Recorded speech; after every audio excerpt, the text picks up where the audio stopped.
Deep cleaning आज घाटकोपरमध्ये मुख्यमंत्री एकनाथ शिंदे यांच्या हस्ते पार पडले. यात राम शिंदे देखील उपस्थित होते.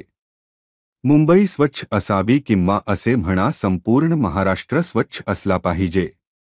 पण या डीप क्लीनिंग करताना रस्त्यावर पाण्याचे प्रेशर मारताना दिसत आहे. एकीकडे धरणात पाणी नसल्याने पाणी कपातीचे टेन्शन, दुसरे असे की मुख्यमंत्री शिंदे यांनी पत्रकारांना सांगितले हे पिण्याचे पाणी नाही, हे विहिरीचे, बोरिंगचे पाणी आहे सांगितले. कदाचित शिंदे साहेबांना हे माहिती नाही का की महाराष्ट्रात अशी बरीच गावे आहेत की लोक तिथे बोरिंग आणि विहिरीचेच पाणी पितात, तर काही गावातील विहीर आणि बोरिंगचे पाणी देखील आटले आहे. आज शिंदे यांनी सांगितले की यासाठी टँकर घेणार, म्हणजे त्याचा खर्च, त्याची बिले.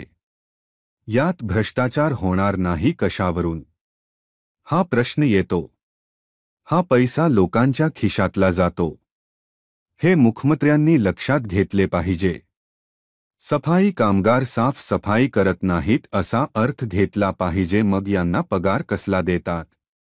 इतके सफाई कर्मचारी असताना मुख्यमंत्र्यांना हातात झाडू, पाण्याचा पाईप घेऊन साफसफाई करायला रस्त्यावर उतरावे लागत असेल तर ती सर्वात मोठी लाजिरवाणी गोष्ट आहे, असेच आपल्याला म्हणावे लागेल. मित्रांनो, आपले काय मत आहे? आम्हाला नक्की सांगा.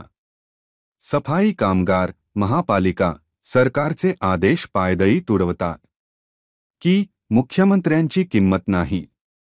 आपण काय समजावे? का हा स्टंट आहे? आपले मत नक्की सांगणे.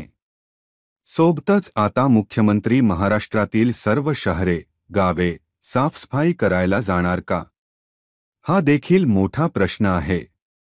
कारण तिथेही घाण पसरलेली असतेच.